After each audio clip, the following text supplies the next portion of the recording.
Oi, sumida! Você some do canal por mais de um mês e chega aqui com essa cara de pau. Pois é, gente, eu voltei.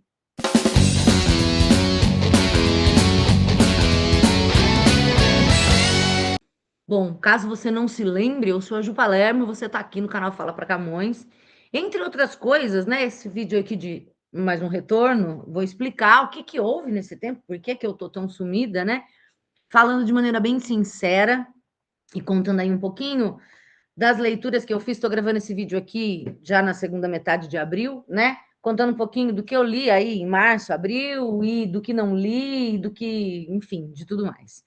Seja bem-vindo de volta. Obrigada a você, aos muitas pessoas, duas, tô brincando, que sentiram minha falta aí nesse tempo, né? O que aconteceu. E aí, assim, o que aconteceu, gente, é o que eu digo sempre, foi a vida, né? Mais que isso, assim, eu faço muitas coisas e eu preciso fazer, às vezes, escolhas, né? Um pouco do que eu falei já num dos vídeos anteriores aqui. Várias coisas aconteceram que justificam, para mim, pelo menos, e aí, mesmo que tenha uma ou duas ou cinco pessoas que me acompanham aqui com frequência, eu preciso dar essa, eu me sinto, né, no dever de dar essa satisfação aí.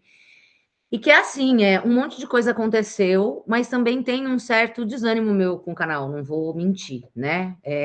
Não que eu vá terminar nem nada disso, mas eu estava muito empolgada, comecei fazendo 2 vídeos por semana, né? Aí no começo do ano, depois aumentei para 3, e aí ficou realmente uma carga muito pesada para uma coisa que me dá muito pouco retorno. Eu adoro fazer vídeo para o YouTube, mas eu tenho zero retorno, na verdade. Então é muito trabalho e zero retorno. E aí eu precisei focar em coisas que me dão mais retorno, e aqui eu estou falando de retorno financeiro, né?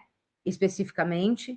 E não adianta eu ficar fazendo, porque assim, tem preparar a pauta do vídeo, aí gravar o vídeo, aí editar o vídeo, fazer capa do vídeo, soltar o vídeo, sou eu que faço tudo isso sozinha, então eu tenho este trabalho, não ganho nada com isso, ao mesmo tempo que vou deixando outras coisas que eu precisava fazer, outras tarefas que eu tenho que me dão um retorno financeiro para eu poder pagar as minhas contas, né? E aí, enquanto estava tudo dando certo também, mesmo sem ter retorno financeiro, tinha ainda uma esperança, mas enfim, aconteceram várias outras coisas.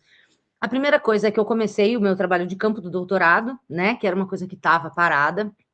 Eu tenho um projeto que é sobre leitura em voz alta no ensino médio, e aí eu preciso fazer alguns encontros, algumas aulas, né, numa escola estadual. Então, eu tinha encontrado essa escola no começo do ano, e aí aconteceram várias coisas que acabei não voltando lá, e eu precisava ir logo para lá fazer isso. Então tem o dia de ir, que agora é um dia a mais na minha semana, né? Mesmo que sejam 2 horas só, tem a preparação para ir, aí o ir, aí dar essas 2 aulas, o voltar, né? Isso vai uma manhã a mais da minha semana, que era uma manhã em que eu estava em casa, que eu não saía, e que era uma das coisas que eu fazia, que era, por exemplo, cuidar do canal, né? E tem toda a preparação, né, do que é que eu vou fazer nessa aula, e depois, quando volto, que tem que escrever, analisar os dados. Então, essa é uma coisa que eu estava deixando para depois e que eu precisava fazer logo, comecei a fazer. Uma outra coisa é que eu voltei a fazer revisão. Eu trabalho para uma editora, que é a Editora Urutau.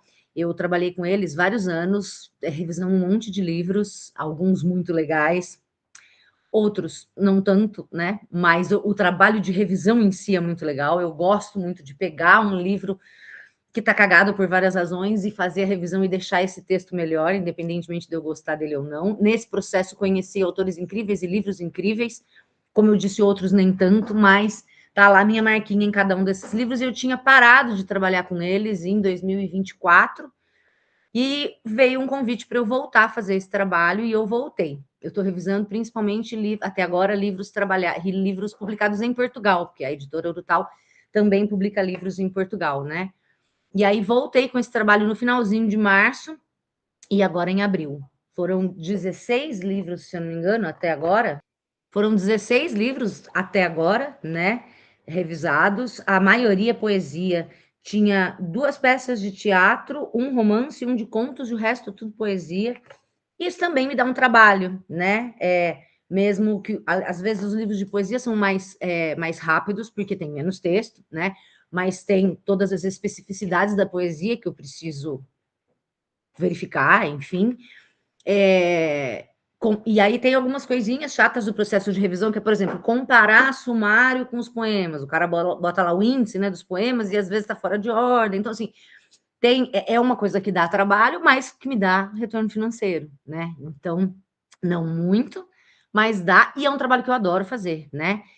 Que eu estava fazendo, como disse, até 24, e aí no fim acabou que eu passei no doutorado, e aí começaram as coisas, eu estava fazendo disciplina, nananã, e tinha parado de trabalhar com isso, voltei. Então é mais uma coisa, tem o trabalho de campo do doutorado que entrou agora, e voltaram as revisões, né, da editora, que é outra coisa. Por exemplo, ontem foi véspera de feriado aqui, né? Eu comecei a trabalhar, acho que era umas 10 da manhã, que eu me permiti dormir um pouquinho mais, e trabalhei direto só com essa parte de revisão até umas, sei lá, 4h30, 5 horas. Então, essa é mais uma coisa. Mas, tudo. E aí tem o bisturi, por exemplo, né? Que eu também ainda preciso entregar algumas obras. Da FUVEST falta uma só, que é Paixão Segundo GH, que é o O, que eu estou enrolando para gravar, porque eu sei que vai ser chato e difícil, mas eu preciso fazer. E tem ainda duas da Unicamp: Memórias Póstumas, que vai ser uma delícia, que eu adoro, e as canções do Paulo César Pinheiro. Então tem isso também, né? E tem o colégio, eu voltei a dar aula, né? Não sei se vocês sabem, se eu comentei aqui, eu não estava mais trabalhando desde 2022 em cursinho, 23 eu saí de sala de aula regular, né, colégio, na verdade, colégio eu saí em 22, e 23 eu estava com cursinho, parei cursinho também, e aí em 25, em maio, vai fazer um ano agora, eu fui para uma escola substituir por 2 meses, e acabou que eu acabei ficando lá e assumi as aulas, e aí agora eu tenho todas as responsabilidades de lidar com 7 turmas, né? São 7 provas, são 7 atividades, são 7 aulas por semana para preparar, e todas as burocracias que uma escola tem, né? Então, tem conselho de classe toda semana, tem coisa para fazer, tem atividade. Então, isso também toma bastante do meu tempo, mas graças a Deus me dá um retorno financeiro. E, de novo, né, eu estava conseguindo lidar com tudo isso, ok, o doutorado mais ou menos, que estava meio parado, não tinha ouro tal, mas tudo funcionava e eu gostava de fazer os vídeos do canal e tudo mais, e fazer 3 por semana, e me programar, Só que eu confesso que eu fiquei bastante decepcionada com a questão das parcerias, né? No fim do ano e começo do ano, quando abriram as parcerias com editoras, eu mandei para todas elas, só não assim, aquelas que de fato trabalhavam com livros que não tinham nada a ver comigo, né? Mas de maneira geral, eu mandei para muitas, eu mandei para, sei lá, 20, 30 editoras, né? E eu não fui selecionada para nenhuma. E isso com certeza me deu uma baqueada, assim, eu fiquei um pouco decepcionada, né? Porque não estava fazendo, pelo menos eu acho que estava fazendo um trabalho muito legal aqui. E eu confesso que isso me deu um certo baque, né? Da gente ver, e aí entra toda uma discussão, né? Mas quem é que é selecionado? Que tipo de canal é selecionado? Que tipo de perfil é selecionado? Tem canais bons, tem canais não bons, né? Tem canais que é muito mais pelo hype, ou porque tem uma estética, o conteúdo em si é uma coisa que eu me preocupo tanto, né? O conteúdo em si é muito raso, mas tem uma estética que agrada, né? Tem uma edição maravilhosa, ou tem muitos seguidores, ou eu não sei, né? Se tem a estética porque tem seguidores, ou tem seguidores porque tem a estética, mas enfim, uma coisa mais comercial, né? E as resenhas sobre os livros são muito banais e muito todas iguais, e uma coisa muito superficial, mas são os influenciadores literários, né? E aí é sempre a mesma coisa, então, sempre o mesmo perfil, e eu achava que eu podia, de fato, agregar, né? Queria esse trampo.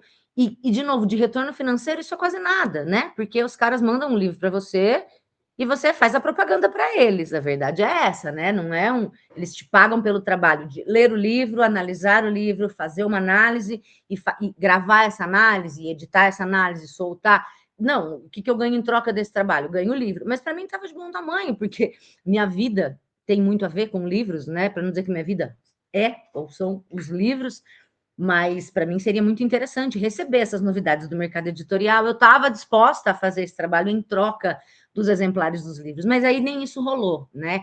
E eu confesso que isso me deu, sim, uma baqueada, né? Então, assim, peraí, porra, eu tô aqui me matando, gravando conteúdo, e a gente sabe que, poxa vida, sei lá, o YouTube, a gente tem hoje, né, pessoas que são muito famosas e não é minha questão, eu queria ser muito famosa, assim, claro que eu queria ser, mas, né, não é assim, esse era o meu objetivo.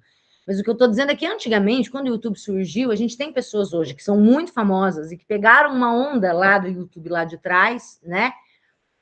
E que, de certa maneira, depois foram para outros trabalhos e sobrevivem meio disso. E hoje em dia o negócio está tão pulverizado, né? Qualquer um, literalmente qualquer um, pode abrir um canal no YouTube e sair falando. E a gente tem muitos canais que fazem muito sucesso, mas que eu olho e eu não vejo nada ali, sabe?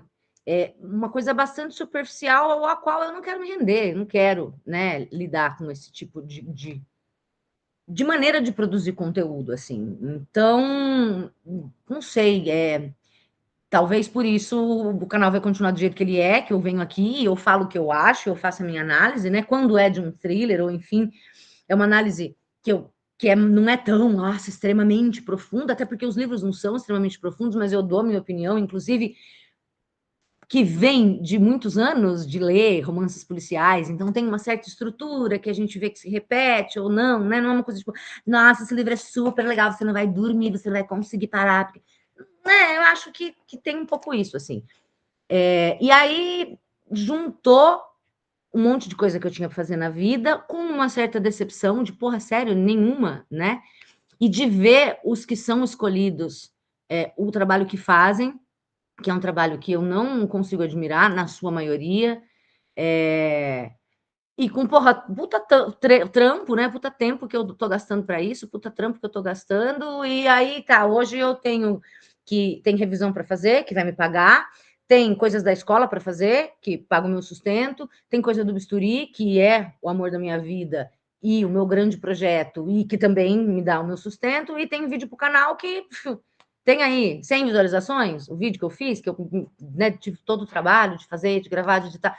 E aí, de novo, mas o que você queria? Essas coisas demoram mesmo, né? E você precisa estar postando constantemente para ir aos poucos criando uma audiência, mas hoje é mais que isso, né? Hoje tem todo um rolê de impulsionamento, de você gastar dinheiro para que o YouTube entregue seus vídeos para mais pessoas. Então, acaba não valendo a pena nesse sentido, né? De novo, não vou abandonar o canal, tenho muito orgulho do meu canal, que está aqui há muitos anos, ajudando muitos vestibulandos e distraindo pessoas, né, que gostam de assuntos sobre leitura, sobre literatura, enfim. Mas era muito trabalho, que eu estava tendo 3 vídeos por semana, é bastante trabalho. De novo, sou eu sozinha que faço tudo, né? Para no fim das contas não ter nenhum tipo de retorno, a não ser os comentários de vocês, e isso é muito legal, mas ainda assim, né? Poxa, fui lá, tive um puta trampo, sei lá, um vídeo do vestibular, que é um negócio muito legal, que eu estudei bastante, que eu fui lá, coloco, aí tem 100 visualizações. E aí tem um youtuber ou uma youtuber que vai lá, bota um vídeo super superficial falando amenidades e banalidades sobre um livro, e no primeiro dia que postou tem 3 mil visualizações, né? Mas é que essa pessoa faz um trabalho, ok, parabéns para ela, mas não sei, acho que é isso, né? Voltei a minha atenção aí para outras coisas. Mas enfim, o que você está querendo dizer com isso, Ju? Eu vou voltar a tentar colocar pelo menos um vídeo por semana, né? Como eu tenho outras prioridades na minha vida, mas eu não quero de maneira nenhuma abandonar o canal, mas aquela coisa assim, os 3 vídeos por semana realmente não estava compensando. E aí também teve isso, aí eu viajei, e aí na volta não pus, e daí aconteceu um monte de coisa, e daí começou o doutorado, e daí veio ouro tal e tudo mais, e o cansaço mesmo, né, de maneira geral, mas quero voltar aí pelo menos um por semana, né? Tô devendo o vídeo da Frida, eu tô olhando a pilha dela aqui, eu li mais um dela, né, aí em março, quero fazer, continuar com os livros do vestibular e tudo mais, e também continuar de vez em quando falar aqui, falando, colocando as resenhas dos livros que eu leio, mas, pelo menos por enquanto, não com essa regularidade com a qual eu estava fazendo e com a qual alguns de vocês estavam acostumados, né? Em março e abril, juntando aí, esses foram os livros que eu li. Eu tinha falado deles, acho, no último vídeo, de alguns deles aqui, eu tinha falado, que eu tinha comprado, que tinha chegado e tudo mais, né?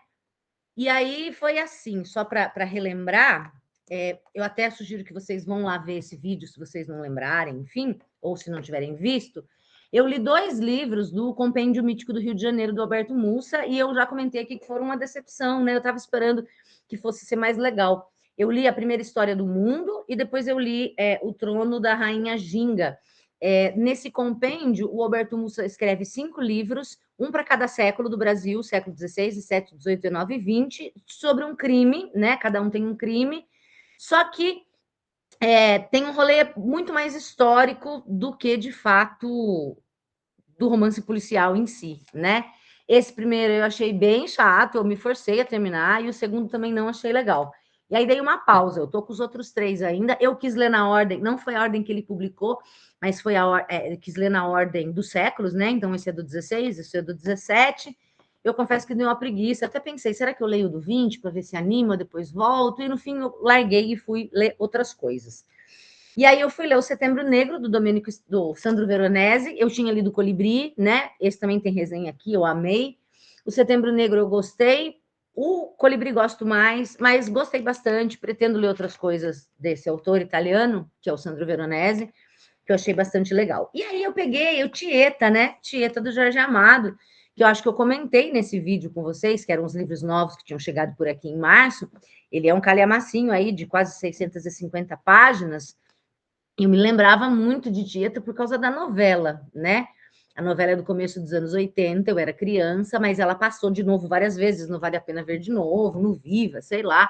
Eu lembro assim que minha avó assistia, então Tieta é uma lembrança da minha avó. Minha mãe nunca foi de ver novela, mas a minha avó era novela, as duas vós eram noveleiras. E a avó Jessi especificamente gostava bastante de Tieta, então tem algumas coisas que eu lembro dos personagens, né? Por exemplo, a Perpétua, feita pela Joana Fon, a própria Tieta, que era a Beth Faria, né? Lembro de estar na casa da minha avó, vendo novela com a minha avó, né? E é um clássico, Jorge Amado, né? Que eu queria ler, e aí eu peguei para ler, e aí, como ele é mais longuinho, né? Foram vários dias aí, no tempo que eu levei para ler Tieta, eu leria, sei lá, 3, 4 thrillers, né? Mas que é uma leitura mais rápida. Eu gostei, né? É bastante divertido. O Jorge Amado tem uma veia irônica, mas tem também uma veia bastante política, né? Porque da grande empresa que quer ser instalada e que vai poluir. Então, e aí como que a cidade lida com isso? E a própria Tieta nessa briga. Mas eu achei que essa parte que não seja importante, é super importante. O Jorge Amado é um autor político também nesse sentido, né? Mas acho que eu estava mais interessada na cor local, na questão cultural e no bafo da fofoca da Tieta, né? Que é essa personagem que é uma menina muito, como dizemos, mal educada, né? Uma menina com fogo no cu, né? Que sai por aí pegando todo mundo na cidade quando ela é muito jovem, e aí o pai pega ela numa dessas saídas dela, né, com um cara, e manda ela embora de casa. E ela vai, faz a vida e volta depois, com 40 e tantos anos, muito rica, porque ela se casou com um comendador, e ela vem com a enteada dela, né? E aí, spoiler, spoiler, se você por acaso não sabe dessa história e não quer saber, vou deixar em preto e branco aqui o filtro, mas a Tieta, na verdade, é uma puta de luxo, ela virou, né? Ela saiu, a única coisa que ela sabia fazer era dar, então ela fez a vida sendo puta, começou bem de baixo, foi trabalhar na casa, né, num prostíbulo de uma madame francesa, ou que fingia que era francesa, ou que era francesa mesmo, e aprendeu muita coisa, e foi que abriu o seu próprio prostíbulo, né? E essa enteada dela é enteada porra nenhuma, é uma das putas do puteiro que ela levou com ela. E esse comendador nunca chegou a se casar com ela, mas ela era como se fosse amante dele, né? E ele de fato deixou muito dinheiro para ela. Mas assim, como ela ao longo da vida, as pessoas não sabiam da vida dela na cidadezinha, que é Santana do Agreste, e ela mandava dinheiro para o próprio pai que a expulsou, né? Para as irmãs e tudo mais, ela ainda é usada na cidade. E quando ela volta, ninguém sabe que ela é puta. Ela volta com muito dinheiro, muito poderosa. Ela consegue trazer a luz elétrica para a cidade, porque os contatos, porque sendo dona de um puteiro importante em São Paulo, ela conhece todos os políticos, então ela mexe os pauzinhos e traz a luz elétrica para a cidade. Então, a Santa Tieta faz doação para a igreja e tudo mais. E no fim das contas, obviamente, lá no final vão acabar descobrindo a verdadeira história dela, né?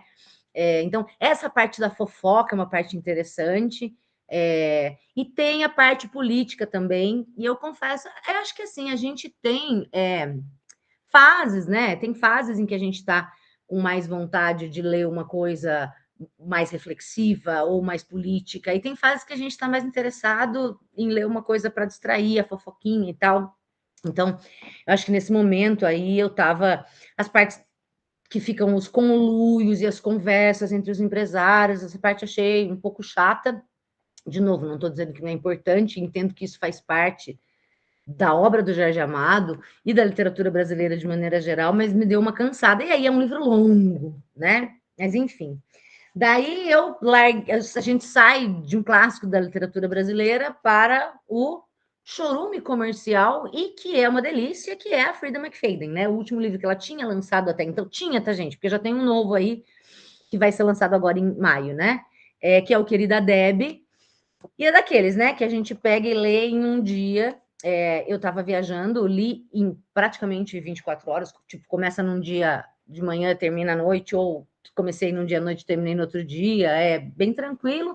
Nada demais, não é dos mais legais. Eu quero ainda fazer o vídeo sobre os outros livros da Frida, mas faz a gente pensar assim, tem essa coisa muito comercial, né? A Frida vende muito, então também é do interesse dela escrever muitos livros, para quanto mais livro dela tiver, ela sabe que ela vai vender e vai fazer dinheiro. Só que nem todos são bons. Esse aqui, por exemplo, não é dos melhores. E aí eu não sei se é porque eu já li, sei lá, 1, 2, 3, 4, 5, 6, 7, 8, 9, 10, 11, 12, 13, 14, 15, porque é o 16º livro dela que eu já li, e ela sim trabalha com uma certa estrutura que acaba se repetindo, se a fórmula já cansou ou se de fato esse é dos menos inspirados, né? Até porque tem alguns dela que são bem legais. De novo, quando a gente lê um livro desses, eu não estou buscando uma grande inspiração para a vida, uma grande obra. Eu estou buscando diversão, mas alguns divertem mais e outros divertem menos, né? Mesmo em busca de diversão, de um livro de leitura fácil e rápida e que tem um mistério, você quer saber o que vai acontecer e tudo mais, em alguns ela faz um trabalho melhor e nesse aqui não é um dos seus melhores trabalhos. De todo modo, continua sendo divertido, mas me faz pensar um pouco se acabou o estoque, né, do que a Frida podia fazer, e de qualquer maneira eu vou continuar lendo, né? O próximo livro dela que ela vai lançar agora, acho que é A Ex, uma coisa assim, já está no meu carrinho não, na minha lista de compras da Amazon para quando lançar, mas vai meio, não é a mesma coisa de quando eu li o Nunca Minta, por exemplo, que eu falei, nossa, muito legal esse, ou As Sete Chaves, olha, me surpreendeu, esse aqui não tem muitas surpresas, né? E acho que quando a gente busca um thriller desses para diversão, o que a gente quer é surpresa. De novo, você não indica? Se você nunca leu nada dela, esse não é o que eu mais indico. Se você leu e gosta, é aquilo, não vai ser, nossa, esse é dos bons. Mas é a diversão garantida por 270 páginas. E daí eu li outro thrillerzinho, mais ou menos thriller, não é exatamente thriller, eu achei meio drama, que é o A Estranha Sally Diamond, que na verdade é um livro já não tão novo, né? Ele veio para o Brasil em 25, foi publicado pela autora em 23, ele fez um estardalhaço no ano passado, e aí eu já tinha visto muitos desses youtubers famosos falarem bem sobre esse livro, e eu não achei nada demais, assim, né? Eu achei, como eu disse, pouco mistério, mais drama que qualquer outra coisa da história da pessoa. Fiquei com raiva da personagem, achei ela chatona. E não foi um negócio assim, como dizem, ai, que leitura espetacular, nossa, um romance magnífico. Não, eu achei que não vale o hype todo, né? Não tem nada de muito interessante. Daí eu voltei para a literatura italiana e fui ler Laços, do Domenico Starnone. Eu tinha lido já um livro dele, Segredos. Eu li esse Laços, eu achei interessante. Eu acho que como é que chama o outro? O Sandro Veronese, gosto mais do Sandro Veronese do que do Domenico Starnone. Mas, de certa forma, é um livro dividido em 3 partes, né? Sobre um casal idoso, no passado, o pai, a mãe e dois filhos, né? Um casal, um menino e uma menina. E aí, em algum momento no passado, esse pai largou, saiu de casa, porque estava apaixonado por outra mulher, largou a família, e tempos depois ele voltou. Então ele saiu, largou a mulher, ficou com essa outra mulher, mas depois ele acabou voltando e hoje, com 60, 70 anos, o casal segue junto, os filhos são adultos já, né? E aí, um belo dia, eles estão voltando de uma viagem e quando eles chegam, a casa tá destruída. Alguém invadiu essa casa e alguém, eles não sabem o que aconteceu, né? O gato deles sumiu e a casa tá toda revirada. E aí eles vão ter que lidar com coisas do passado, né? Com essa história que é tanto lá de trás, por alguma razão o cara voltou, por alguma razão a mulher perdoou, só que é uma coisa que ficou, uma marca, né, nessa família. É um drama familiar. Não é um livro longo, tá? Tem aqui 140 páginas e ele vai contar, né? A primeira parte foca no passado, quando acontece a ruptura, a segunda parte foca no presente, quando eles já são idosos e têm essa casa revirada, e a terceira parte foca nos filhos já adultos, como lidaram com essa história. É interessante e também é rapidinho, não é dos meus preferidos, mas é legal. Aí eu fui para um thrillerzinho, mais um, Todas as Mães Me Odeiam, da Sarah Harman. Esse aqui da editora Rocco tem 350 páginas mais ou menos, né? Que vai contar a história de uma mãe que é toda diferentona das outras mães da escola e que acha que o filho dela pode ter feito uma coisa muito horrorosa. Ela, na sua adolescência, era de uma girls band, existe? A gente fala boys band, eu não sei se existe girls band, sei lá, tipo as Spice Girls, assim, né? Ela era a que cantava bem, né?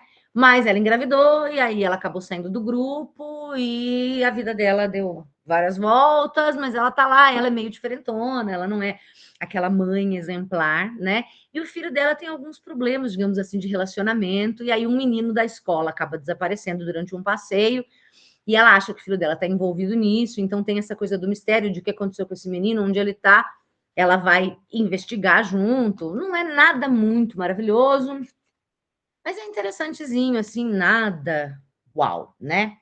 E daí eu li esse Filha, da Manuela Savitsky. Eu sei que eu tenho outros livros dela, não sei se eu li, depois eu fui olhar, eu acho que eu não li, mas eu ganhei esse livro da Carol, que é minha coordenadora diária de língua portuguesa da escola em que eu trabalho, e ela recebeu a escola recebe, né, alguns livros da Companhia das Letras, e entre eles estava esse, e ela me deu, porque ela falou, é muito legal, porque é uma coisa mais da nossa geração, né, a menina do livro, ela tem uma relação difícil com o pai, e ela é uma adolescente nos anos 90, então, que foi, né? Quando eu fui adolescente nos anos 90. Então, ela falou, é muito legal porque a gente se reconhece em algumas coisas. Quando vai falar de costumes e modas e roupas e bandas e, enfim, o que é ser uma adolescente nos anos 90. Essa parte realmente é interessante, mas também é um drama familiar, né? Porque essa pessoa... E é uma coisa um tanto quanto autobiográfico, esse livro, fica ali na fronteira entre... A gente fica se perguntando o que é verdade e o que não é, porque a autora é do Sul e a personagem é do Sul,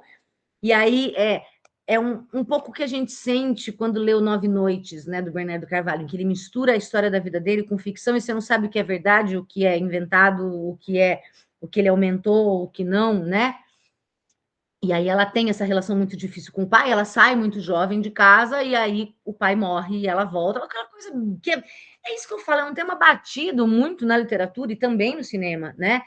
Do personagem que tem uma infância, uma adolescência difícil num lugar, principalmente por causa da família, e sai desse lugar, faz a vida e volta, tem que se confrontar com esse passado quando volta por alguma razão, geralmente a morte de alguém, no caso aqui a morte do pai, né? Confesso que essa parte do drama familiar me interessa menos, mas realmente a caracterização dos anos 90 foi divertido. E aí que eu fui tentar tapar um buraco da minha formação e ler uma obra muito importante que eu nunca tinha lido, que é Um Defeito de Cor, da Ana Maria Gonçalves, né? A Ana Maria Gonçalves fez uma live para a escola na qual eu trabalho semana passada, e eu não tinha lido, e aí acabei pegando emprestado da Carol, essa minha coordenadora, o livro dela, e comecei a ler e falei, quer saber, eu vou comprar para mim, porque, gente, eu gosto de dobrar o livro. Ainda mais um livro desses, duas coisas que eu gosto. Eu gosto de não me preocupar com o livro, eu não tenho frescura com o livro. Se vai bater a pontinha, se vai sujar, se eu vou dobrar a lombada, se vai cair alguma coisa enquanto eu estou lendo, se vai dobrar a página, cagar. Eu gosto de não me preocupar quando eu leio um livro meu. E eu gosto de tomar cuidado com o livro dos outros. Então é uma incongruência eu pegar um volume de outra pessoa para ler. E eu estava lendo o livro dela, um livro desse, eu estava tentando ler com muito cuidado, assim, eu não via a hora de poder dobrar, virar para poder ler deitada, né? Aí entrei na Amazon, o livro estava em promoção e acabei comprando o meu, devolvi o dela, e esse é o meu. E eu li aqui até a página 422. O livro é um calhamaço, ele foi publicado há 20 anos, né? Ele tem 900 e quase 950 páginas. Digamos que eu cheguei aí mais ou menos na metade, ou faltou um pouquinho para chegar na metade. E é uma obra de fôlego, como vocês podem ver, né, que vai contar com detalhes, muitos detalhes, a vida dessa personagem que é inspirada na Luísa Marim, que é mãe do poeta Luiz Gama e que participou de movimentos importantes na Bahia, no século XIX. Então, conta desde quando ela é criança, criança mesmo, e quando ela é trazida da África e ela vem para o Brasil, vendida como escrava, e como que vai ser esse trabalho dela como escrava, na casa da família, depois vai para os campos, vai ajudar no canavial, e depois a família, o fazendeiro morre, e aí ela vai com a viúva sai da fazenda, vai para a cidade, vai para Salvador, ela fica um tempo ali, daí ela vai se trabalhar como escrava de ganho, ela consegue comprar sua liberdade, e eu não cheguei ainda na parte em que ela vai, né, ela está começando a entender a luta que existe, principalmente com os escravizados que eram muçulmanos, que são os malês, né, e que eram mais organizados, enfim. Só que, assim, me deu uma cansada, porque são muitos mesmo detalhes. Então, assim, o dia a dia dela. Então, essa fase, por exemplo, que ela já está em Salvador, né? E ela trabalha vendendo cookie, porque ela trabalhou um tempo, ela ficou emprestada para uma casa de ingleses, ela aprendeu a fazer receita dos cookies e tal, e aí, como escrava de ganho, ela vai fazer os cookies, e aí ela tem um filho que ficou com a Sinhá, né? A Sinhá cuida do filho dela, e aí a Sinhá não gosta muito que ela veja o menino, mas ela tem que passar lá para ver. Então, ela faz os cookies, aí ela vai na casa do padre e tal. Então, tem um padre que ajuda alguns escravizados. Ela vai lá nesse lugar que tem a cozinha, onde ela faz os cookies, aí ela tem que entregar as encomendas, aí ela passa para ver o filho, e ela dorme em outro lugar, e aí ela vai numa reunião aqui, daí ela vai não sei o quê. E esse dia a dia dela é contado com uma riqueza de detalhes, que até a gente fica cansada, né? Eu vou terminar, só que aí eu meio que parei, falei, tá, peraí, deixa eu ler uma. Eu não gosto de fazer isso, né? Essa é uma coisa que eu já falei aqui em vários momentos. O pessoal que lê vários livros ao mesmo tempo. Eu gosto de pegar um livro, terminar. Aí eu pego outro e termino. Só que eu cansei desse. E aí eu não queria abandonar. Não é porque não estava interessante nem nada. Eu não sei. Eu acho que tem tanta coisa, de fato, como eu falei, acontecendo na minha vida, e eu tenho tantas tarefas e tantas coisas para fazer, e também eu estou tão cansada que às vezes eu quero descansar. E aí o ler, para mim, é um descanso, mas às vezes não. Então, quando eu pego uma Frida McFadden para ler, é só descanso. Esse livro não é só descanso, né? Porque é um livro que fala da história do Brasil, porque é um livro importante, porque é um livro para ler com atenção, porque é um livro que tem passagens indigestas. Então, me deu uma cansada. E aí eu parei, peguei um outro livro para ler, falei que é uma coisa que eu não costumo fazer, porque não é assim, tá, chega, ali metade tá bom, vou fazer outra coisa. Eu pretendo voltar, mas eu precisava nesse momento parar e ler uma outra coisa para depois voltar, porque como eu disse, né, é um fôlego aqui.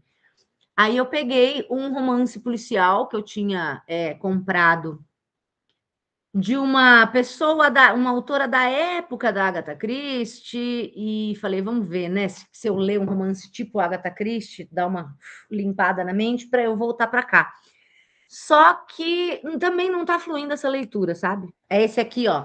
A Gata Viu a Morte, da Dolores Hitchens, que é da HarperCollins, aquela coleção deles, Clube do Crime, né? Ó, eu li até a 156. Tô aqui. Já passei da metade, né? O livro tem quantas? 250 páginas.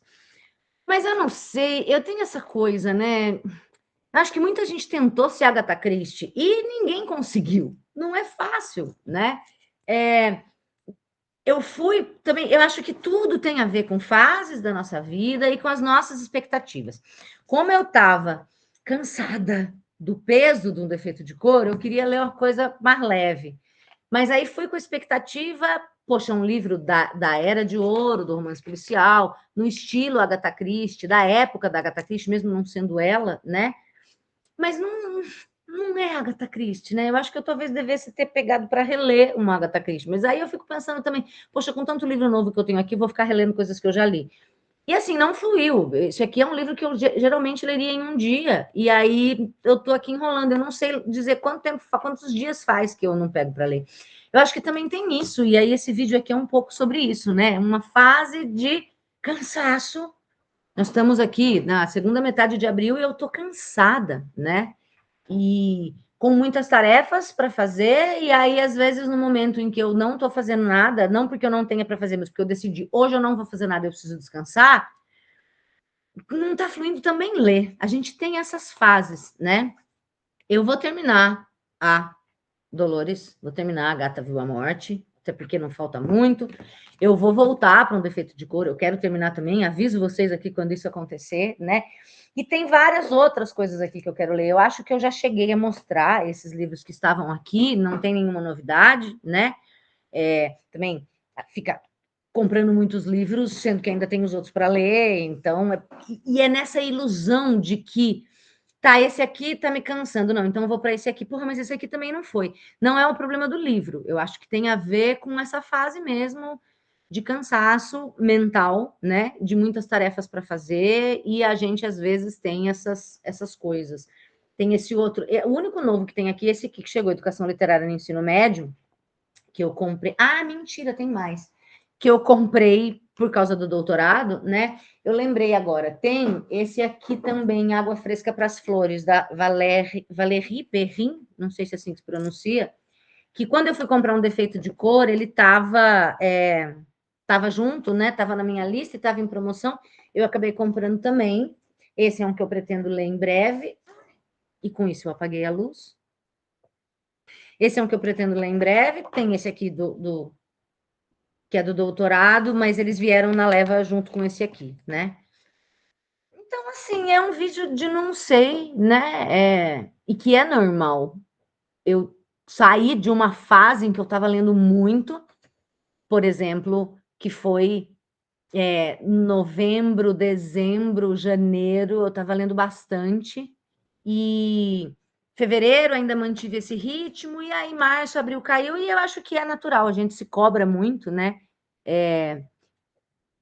Da questão de leituras, só que também, assim, para mim tem um pouco disso. A leitura é o meu trabalho, e muitas vezes eu leio por trabalho, e aí, às vezes, quando vou parar para dar uma descansada, no fim das contas, eu estou lendo também. Então, e é muito difícil, a não ser que seja uma Frida McFadden da vida, eu não ler pensando em questões de trabalho, em questão de analisar a estrutura.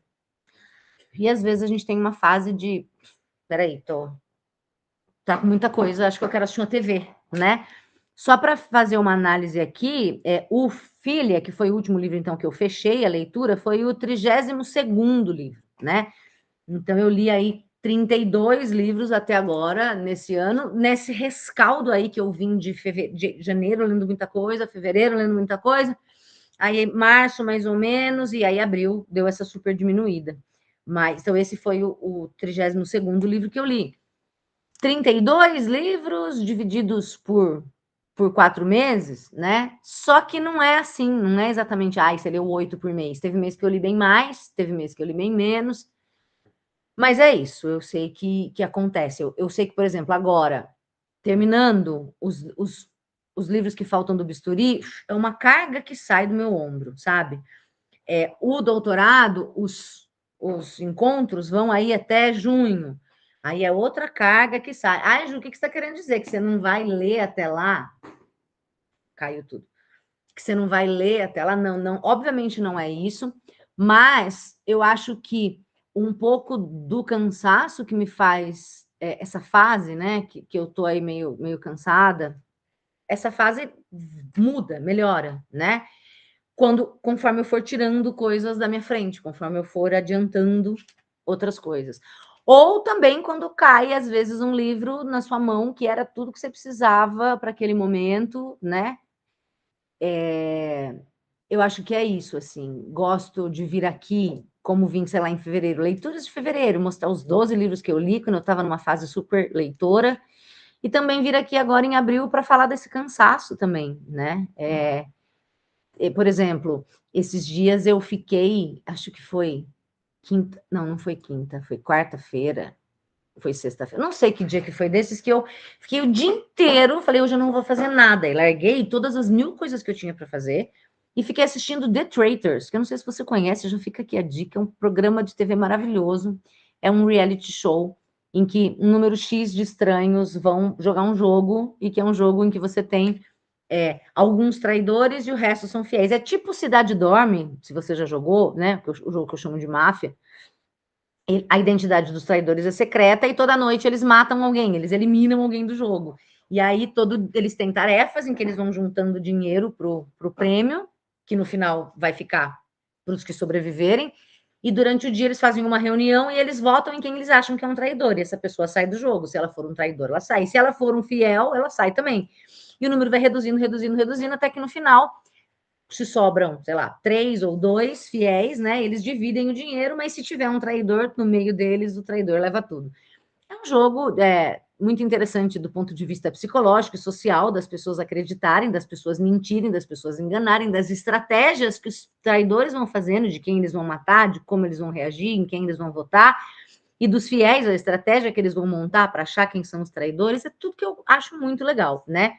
Se você está interessado, no Brasil a gente tem 4 temporadas disponíveis no Universal, né? Que é uma das assinaturas dentro do Prime, que é o streaming da Amazon, né?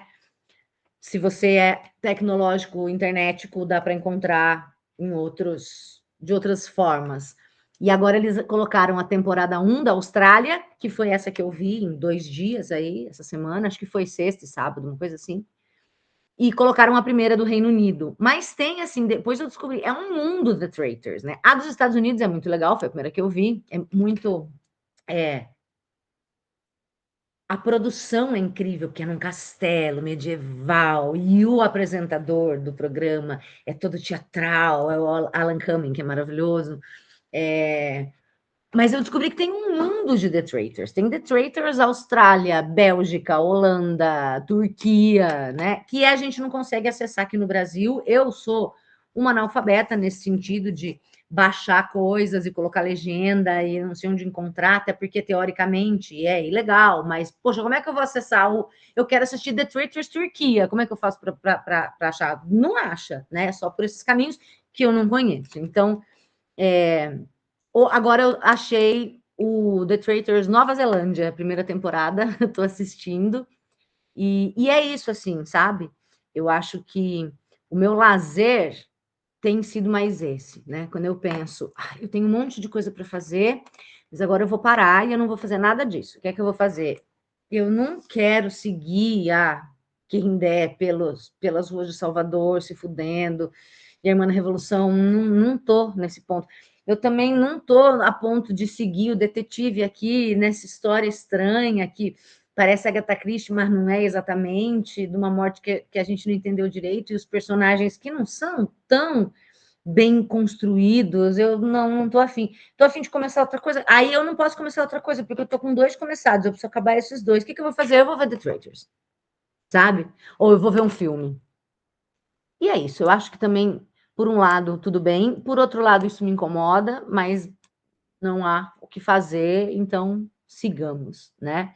Tenho várias outras coisas que as pessoas me pediram para eu falar sobre a história da redação nota zero da FUVEST, né? E aí, assim, é um vídeo que eu precisaria parar para ver. Eu não li a redação inteira, eu li só o começo.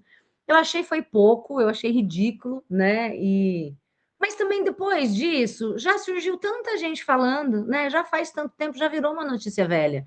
Eu não sei se vale a pena eu vir aqui analisar. Tem outras pessoas que estão fazendo esses canais aí, ó, que tem 500.000 visualizações, sabe? Aí eu ter um trampo de pegar a redação do moleque, essa redação ridícula desse moleque, de ler inteira, de fazer, gravar e botar aqui para ter 50 views. Vai lá ver o vídeo do cara que já tá com 5 mil, sabe? Eu tô meio.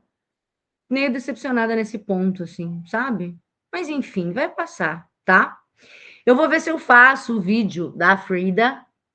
Essa é uma coisa que eu quero fazer, né? Que eu tô afim de fazer. E também, assim que eu tiver a conclusão dessas obras que estão faltando da Unicamp, eu vou colocar todas elas aqui também. E sei lá, vamos ver. Vocês podem me dar também sugestões aqui do que vocês gostariam que eu falasse. Vamos ver como é que vai ser, né? Mas enfim, eu volto, com certeza volto com os livros do vestibular. Eu não sei, vocês leram Defeito de Cor, vocês mergulharam nisso, vocês sentiram. Eu acho que tudo tem a ver com isso, né? Tem a ver com o cansaço, é esse que eu falei. Quando eu vou descansar, porra, não tô querendo esse, não tô querendo esse agora. E tem coisas que eu não tenho como não querer. Eu não posso, eu não quero gravar Memórias Póstumas, eu não posso não querer gravar, né? Eu não posso não querer fazer revisão. Eu não posso não querer ir dar aula. Eu não posso não querer ir para o trabalho de campo do doutorado. Eu posso não querer ler um defeito de cor agora. Então, o que eu posso deixar eu tô deixando, porque a gente tem que deixar algumas coisas também de vez em quando, porque senão a gente pira, né? Mas é por enquanto. Eu volto, tá? Tava pensando também nas minhas metas que eu coloquei lá no começo do ano, tem um vídeo aqui, né? Dos livros que eu falei que eu queria ler, o que que eu já fiz deles. Eu nem lembro, assim, eu lembro de algumas coisas, eu lembro que eu falei que eu ia ler Os Irmãos Karamazov, que eu ia ler uns clássicos, que eu ia ler isso, ia ler aquilo. Depois eu falei, bom, nem adianta eu pensar nisso agora, porque na pressão que a minha cabeça já tá de, eu preciso continuar lendo, eu preciso seguir lendo, não vai ser interessante revisitar metas e ficar com isso batendo, né? Mas é isso. Só um vídeo de muita satisfação, né? De vir dar satisfação. E seguimos. Estou por aqui, cheia de coisa. Imagino que vocês também. Vocês podem me contar o que vocês andaram lendo nesses tempos? Quem sabe tem alguma coisa que me dá uma luz. Talvez essa seja a tal da ressaca literária de que tanto falam os youtubers famosos que conseguem parcerias. Aqui é muito amarga, né? Talvez seja um momento de ressaca literária. É que eu não posso me dar ao luxo de ter ressaca literária, porque esse é o meu trabalho, né? Eu vou ter que lidar com a Clarice Lispector e com o Machado de Assis e com o Paulo César Pinheiro. Mas eu não tenho que lidar com a Ana Maria Gonçalves agora, nem com a Dolores Hitchens. Então, me permito ver The Traitors. Vocês já viram The Traitors, gente? Me conta, que é muito legal falar sobre The Traitors. Tá aí, eu posso fazer um vídeo sobre The Traitors. Enfim, é isso, tá bom? Já tá longo, já falei demais. Um beijo para todo mundo, até a próxima. Falou, valeu, desculpa aí, mas estamos aqui. Não tão firmes, não tão fortes, mas seguindo. Falou, beijo. Até. E essa luz piscando, né? Que ela resolveu o quê? Abrilhantar o vídeo de hoje com a sua intermitência.